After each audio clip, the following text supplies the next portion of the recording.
Alright, hey guys, this is going to be a vloggy kind of video. I'm going to take you out and we're going to do some repotting. I've got a string of pearls that needs to be repotted, a couple of pileas, and yeah, it's looking a little crazy right now with my plants in the house all kind of huddled up around the windows. This is part of my overwintering because we are going into winter right now. It's the beginning of December, and yeah, you should see my other room, my back room where the real overwintering is going on. That's the south facing room, so most of my plants are in there. This is actually still in its original pot that I got it in. I got 2 of these plants where there's actually 6 plants here. 3, they cram 3 in each pot to be able to sell them fast. You know, I got these at Lowe's, and a lot of the big box stores, their suppliers, the big mass production kind of greenhouses, they all use peat soil, which is pretty typical, and that works for their big greenhouse and their watering method and just being able to grow the plants super fast and get them out to the stores and sold. That's their main goal, right? So their goal isn't long-term health and survival of the plant, but once you get it home, you want to make sure that you're able to sustain its health and have it for a very long time, right? So we want to get it out of the peat potting soil that it's in. So what happens is a lot of plants need a little bit of a drying period in between their waterings, and they like to have aeration in their roots, and the peat is just so soppy, and when it's wet it's soppy and soggy, but then when it starts to dry out, how you want to give your plants a break in between waterings and let the pot dry out a little bit. The peat starts to harden up around the root ball, and actually it begins to suffocate your plant slowly. And so it's not getting the aeration, number 1. Number 2, pretty soon it's not even going to be able to get its roots properly watered. So normally you wouldn't repot until their active growing season, right? Which is springtime, but we're going to go ahead and repot now, even though we're going into winter. And the only reason for that is because they're brand new plants. If you have a brand new plant to you and it's in its old potting soil, especially if it's peat, you want to get it out of that as fast as possible. We're going to take both of these outside, and we're going to go out to the patio there. All right guys, got everything out here. Our 2 plants, actually 2 pots, 6 plants. As you can see in here, there are 3 little pilea plants jammed in here and in there, which they look nice together. They definitely do. It makes it look fuller in the pot, and the big box stores are able to sell them faster. But I'm gonna split them up, and if you can see here, I want to show you some of their baby leaves before we get going. So it got a little pinched on one side. That's from dehydration. So that tells me that these new little leaves that are coming in they're not getting the water that they need. Also, the drooping of the plant, that is also not getting enough water. So that tells me that even though I have watered this, the peat moss, it's not allowing the roots to be able to, it's not allowing the water to make it all the way into the roots. So it kind of just, it bubbles on top, it goes maybe down around the sides, because a lot of times peat will pull away from the sides slightly as it dries out. This one doesn't look like it has, but the way that it kind of closes off the root ball, it just doesn't allow the water to be able to soak in how it needs to be able to make it to the roots. So we're gonna go ahead and unpot this and see what's going on, but we can definitely tell that there is dehydration with this plant happening. So let's go ahead and switch cameras and we'll get into it. Okay, the first thing I normally do is prep my pot, and I'm just taking a piece of screen. You guys have seen that maybe before in my other gardening videos. I just buy a roll of screen at Lowe's or Home Depot. Any home improvement store is super cheap. It's like, I don't know, $6 or $7 for a roll of it. And then I just cut out little pieces and place that over my drainage hole.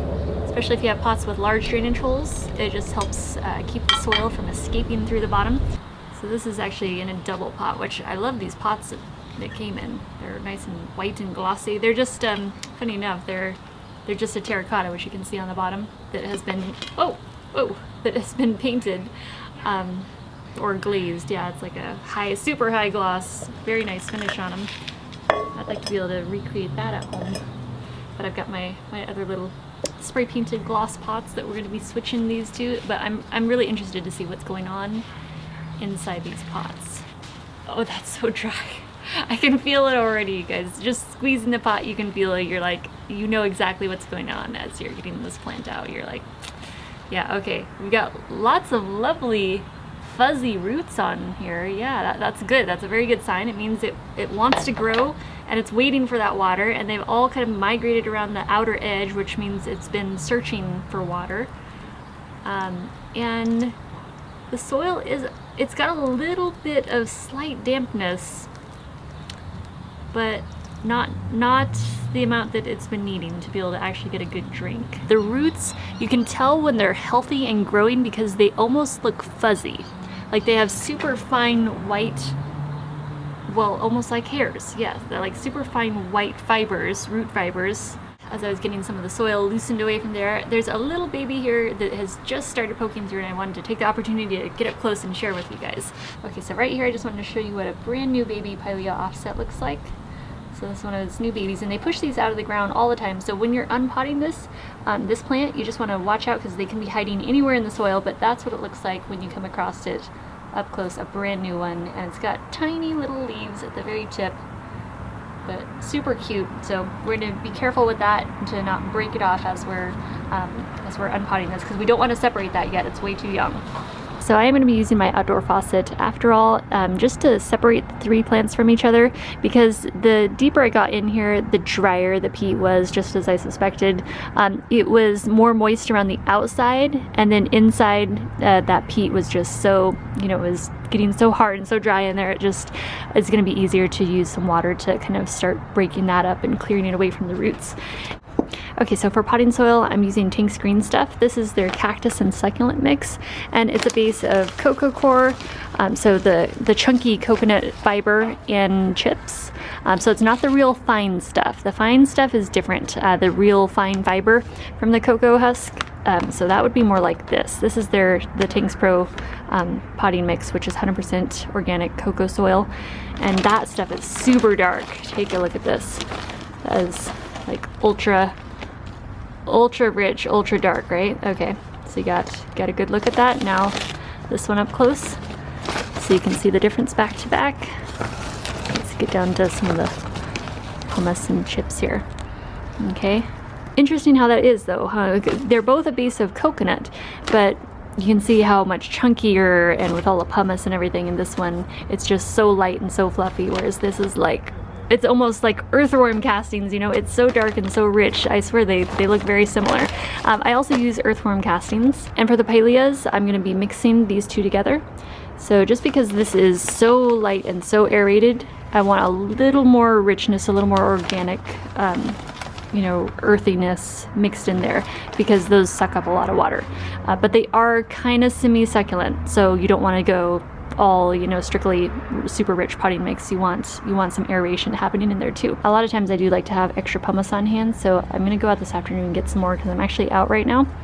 But this has plenty in it for what we're doing today with the Pileas. But for future pottings, definitely have to get more. So we want to be aware of our baby here. There we go. So I'm just gonna brace, since we have 3 different plants to watch out for. Well, actually we have 4, and who knows if there's any more hiding in here, any more babies. I'm just gonna slip my fingers in between here and just brace those plants so I don't have any falling down on the ground, breaking off leaves and whatnot. And then I'm gonna keep an eye on this and make sure that is safe. And make sure the water's not freezing too. So just do your best to support the roots, because otherwise they're gonna be long and hanging, and they're gonna be heavy because they're gonna be wet. So just kind of hold them up. Oh, and our water's warming up a little now, so it's a little more lukewarm.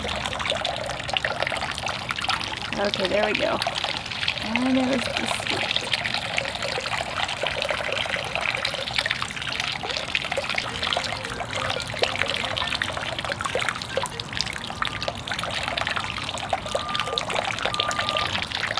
Just getting rid of some more of that peat around there.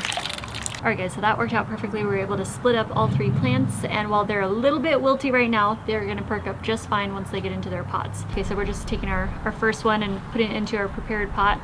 Just going to separate those roots really gently. So the way that they grow is they keep pushing up the leaves. They're going to get taller, the stem, and they're going to have a nice round, almost like bowl shape of leaves, you know, all the way around, and there's not going to be room for 3 of those plants doing that in one pot. They're going to look probably a little funny looking and very sparse for now, but once they start taking off, and then once springtime comes around and they get into their real growing phase, I'm going to be giving them a little bit of fertilizer. We're going to also top off these pots with some worm castings, and especially once they start getting watered and those worm casting nutrients start working their way down into the roots, these are going to take off. I really want to pull this leaf off, but I normally don't. I just let them fall off when they're ready. I'm also not adding any top dressing to these because since they do put out new babies, you know, new offsets, I like to keep that soil totally free for them to be able to do that and not have any obstructions for the new babies to come through. So I just now unpotted our second set of Pileas. We've got the other three here right next to me. Those are all done, and I'm just starting to loosen up some of the soil, and this one feels like it was able to get a little more moisture than the other one. The other one was much more harder as I got through to the root balls, but I think this one we can actually probably separate without having to do the water bath method or the, you know, the water method. So I'm actually able to poke my finger right through the center of the three plants, and so I'm just kind of working the soil away from the inside there and just seeing if we can separate those gently without too much root damage. There we go. We're gonna lay that one down. Work on these two. Oh yeah, those are coming apart pretty easy too. Sometimes it just helps to just shake it. Kind of helps, yeah, there we go, untangle those roots. Yeah, I think we'll be able to get enough of that peat soil off of the roots where it should be okay. Okay guys, all of the Pileas are potted up now, and to finish it off, I will top them each off with a handful of worm castings. And that's that natural, organic way to be able to fertilize your houseplants, vegetable garden. And it really only takes a little bit of the worm castings, so that's why I just do, you know, 1 or 2 small handfuls in a pot of this size. These are, you know, fairly small pots. Okay, our next step is to give them a good water. And these are not succulents, so you can water them in right away. So normally if you were potting up a succulent or cactus, you would wait, you know, give it a few days to a week and let its roots heal over after repotting. But these you can water in right away. Alright guys, I wanted to share an update with how the Pileas are doing. We repotted them just a few days ago, and excuse my mess here. I have a pile of my succulent and cactus books out. I was doing some research this morning and also uploading. I've got my camera there, is uploading the footage for videos for you guys.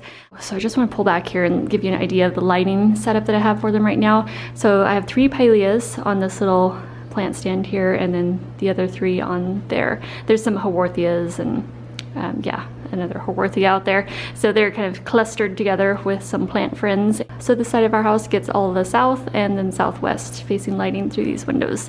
So that's the lighting that they're in, and it is winter time. I want to mention that because if it was summertime, I wouldn't have them, you know, quite, I mean, we do have an overhang, but I wouldn't have them quite so close to the window because it might end up being too much sun.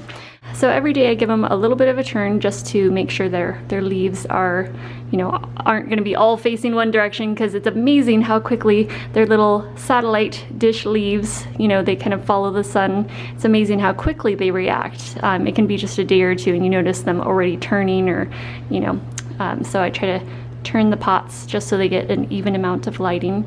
And what I'm really interested in watching is the new growth. They are in a growth phase right now, but I just want to make sure that they're able to fully develop the way that they should. You can see, you know, some of them have remained quite curled, and I noticed a few leaves had become, you know, deformed from not getting enough water reaching the roots. So we're just going to be watching them and seeing how they do. It's only been a few days since we potted these up. If I pinch the stem and just kind of give it a slight wiggle, they already seem to have been starting to, you know, grab onto the soil. So they seem pretty sturdy, and that was amazing that they could react that fast. I did want to mention about watering, and I will let the pots dry out. for most of the way before I water again. So because they are kind of semi-succulent, they're not, you know, a true succulent, but they do have very succulent stems, and the leaves are even, you know, they do have that waxy finish. They're a little bit thicker. I water them a little more closely to succulents than I would like a rainforest tropical houseplant, you know? So basically I just let the first couple inches of soil dry out before I water them. So that's pretty much it for the Pilea Peperomioides for this video, you guys. All right, guys, thank you so much for watching, and I will see you in the next video, which I'm going to be filming right now.